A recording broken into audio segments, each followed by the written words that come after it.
and you go here and boom, boom, boom, always coming back. নিত্য নতুন সিদ্ধান্ত আর কঠোর অভিবাসন নীতির জন্য বরাবরই আলোচনায় ছিলেন ডোনাল্ড ট্রাম্প। এবার যুক্তরাষ্ট্রের রাজনীতিতে ফের সক্রিয় হয়ে আবারও এক চমকপ্রদ পদক্ষেপ নিয়েছেন তিনি। অভিবাসন ও ভিসা নীতিতে কড়াকড়ি আরোপের ধারাবাহিকতায় নতুন করে যেসব দেশের নাগরিকদের ওপর বাড়তি শর্ত আরোপ করা হয়েছে, সেই তালিকায় যুক্ত হয়েছে এবার বাংলাদেশের নামও। ভারত বা পাকিস্তানের মতো দেশগুলোকে বাদ দিয়ে হঠাৎ করেই বাংলাদেশিদের ওপর এত কড়াকড়ি নির্দেশ কেন ডোনাল্ড ট্রাম্পের? যুক্তরাষ্ট্রের ভিসা নীতিতে নতুন সিদ্ধান্তে দক্ষিণ এশিয়ার অন্য অনেক দেশের নাম থাকলেও আলাদা করে উঠে এসেছে বাংলাদেশের কথা।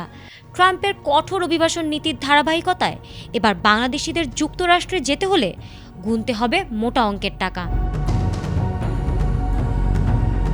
যুক্তরাষ্ট্র সরকার ইতোমধ্যে ভিসা বন্ড বা জামানত সংক্রান্ত একটি তালিকা হালনাগাদ করেছে।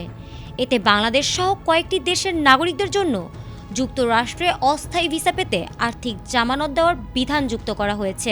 এই বন্ডের সর্বোচ্চ পরিমাণ ধরা হয়েছে $15,000 মার্কিন, যা বাংলাদেশি মুদ্রায় প্রায় 18,35,000 টাকার সমান।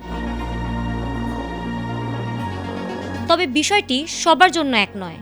কনসুলার কর্মকর্তা আবেদনকারীর ব্যক্তিগত তথ্য, ভ্রমণের উদ্দেশ্য, আর্থিক সামর্থ্য ও অতীত ভ্রমণ ইতিহাস বিবেচনা করে সিদ্ধান্ত নেবেন ভিসা বন্ড লাগবে কিনা এবং লাগলে তার পরিমাণ কত হবে।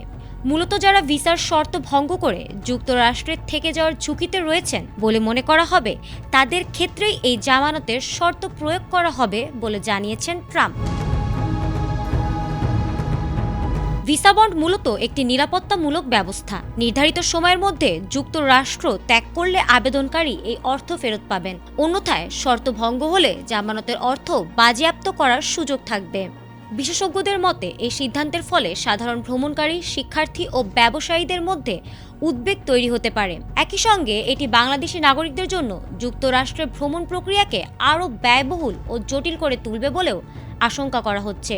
ট্রাম্পের কড়া অভিবাসন নীতির ছাপ এবার স্পষ্টভাবেই পড়ল বাংলাদেশিদের ভিসা বাস্তবতায়। ফারহানা হক, এটিএন বাংলা।